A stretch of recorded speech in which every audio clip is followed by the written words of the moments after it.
This last verse, verse 14. The Lord will fight for you while you keep silent. Amen. Turn with me now to 1 Peter chapter 5. Now, while you're turning to 1 Peter chapter 5, a couple weeks ago I ministered to you from 2 Corinthians chapter 12, where Paul says this. Paul says, I prayed to the Lord 3 times that he would remove the thorn out of my flesh. And the Lord said, no, I'm not going to remove it. My grace is sufficient for you.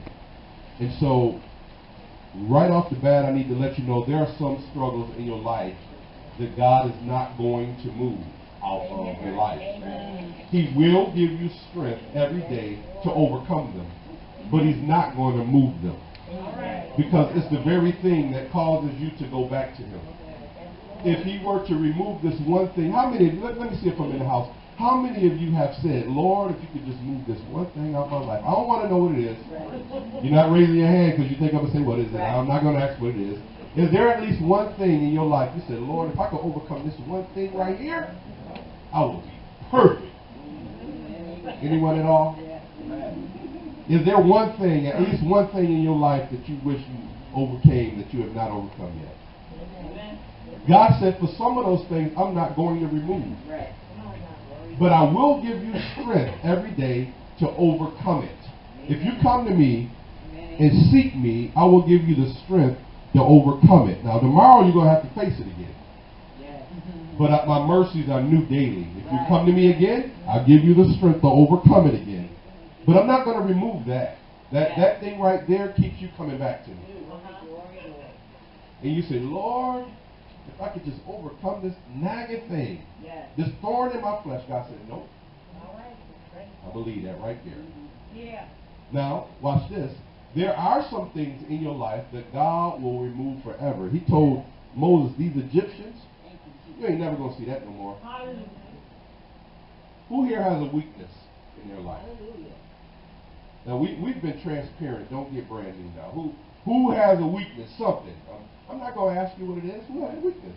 Hey, there you go. All right. All of us have one. And so he says, this one I won't remove. This one I will remove. Right? And so I had a problem. This might be new to some of y'all earlier on in my life, drinking and smoking. I don't struggle with that no more. That right there, I never see again. That's the one He revealed to me that I never see again. That particular one.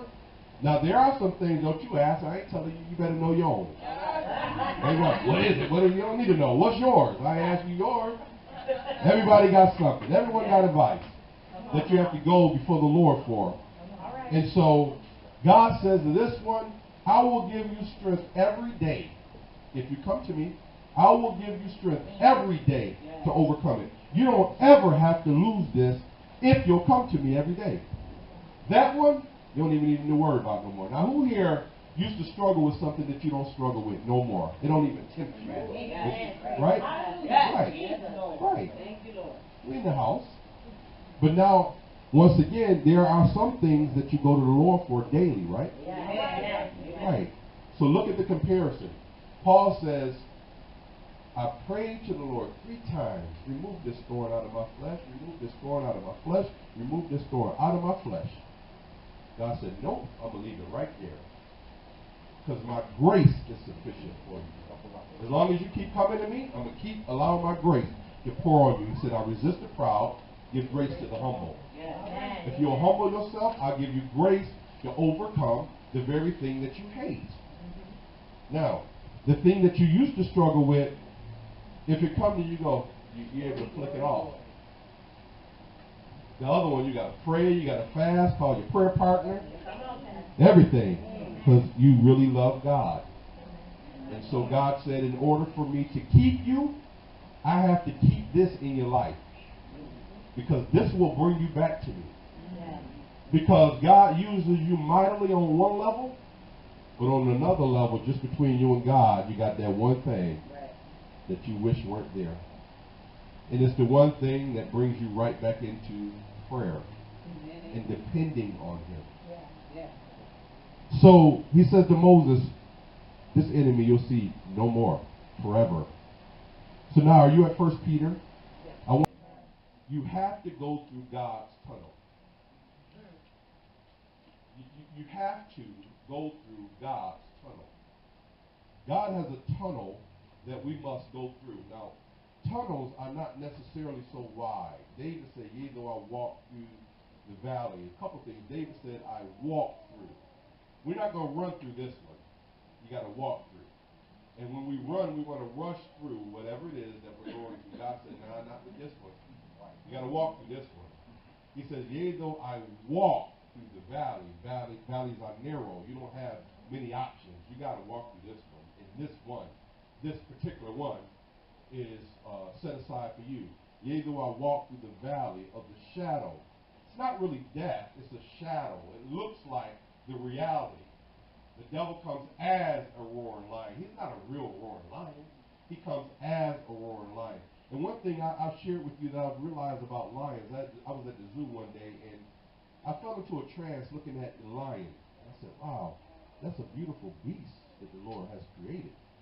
And I'm standing there enjoying the lion. The lion is laying down. In a split second, the lion just jumped up and roared at me. My mind said, run! Everything inside of me froze. And the Lord revealed to me, that's what lions do to their prey. We look at the prey and we say, run! Right? Have any of you said, run?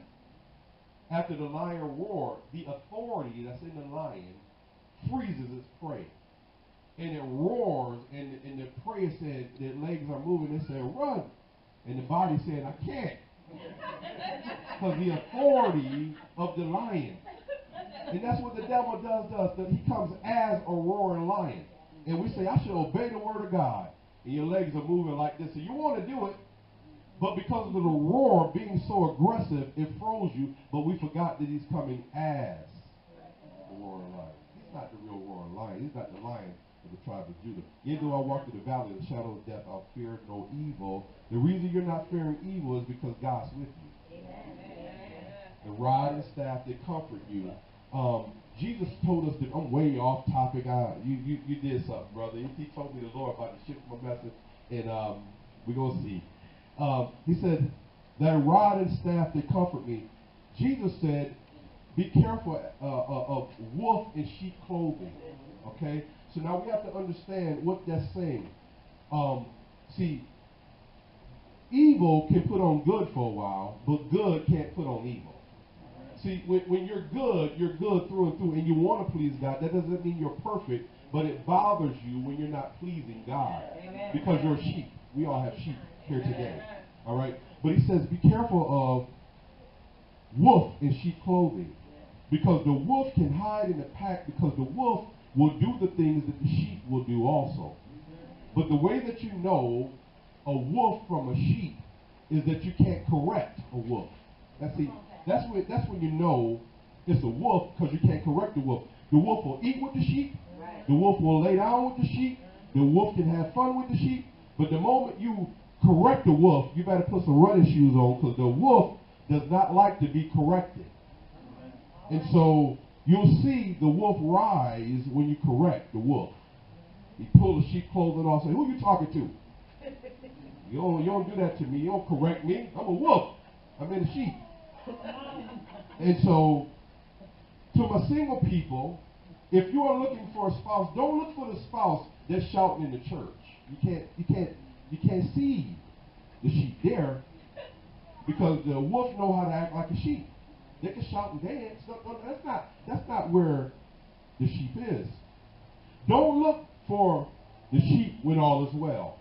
Don't look for the sheep when the sheep has money. Don't look for the sheep when the sheep is struggling. See.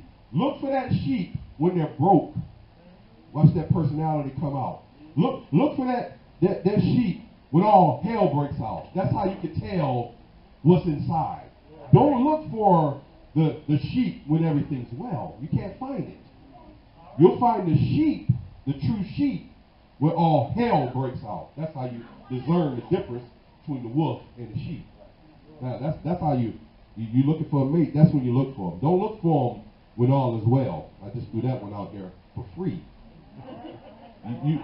You wait till all hell breaks out, then you go, oh, I didn't know that was in there.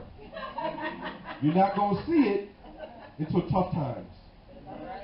Right? Don't look for it during the good times. You can see. Wait. See, you got to wait it out. Wait and see if that's a rent-a-car. Wait and see if they really got all that money in their bank account they told you. You know, everything look good now because they got the income tax check. Let that run out for a little bit. And navigate through that and see. Now that had nothing to do with my message. I want to put that out there for free. And so, now the children of Israel, God told them, it's time for us to escape. Okay? And so, the way that I want you to escape is I don't want you to take the easy route, because there are lessons that I'm going to teach you in the hard route. And so he tells them, as you're escaping, I need you not to be afraid. I want you to turn back around one more time and look at your enemy.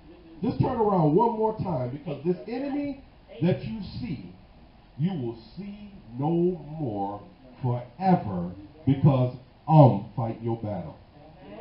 See, it's not you. You got to go through this tunnel. And so many of us in life want the things that God said that we can have. There are many things in life that God said that we can have, but we don't want to go through the tunnel that God wants us to go through in order to have it. God said that if you'll go through the tunnel after you suffered for a little while, not if. So if you really want what I have in store for you, you must understand that you must suffer. Jesus did not say that we were not going to suffer. In fact, he said, in this world, you will have trouble.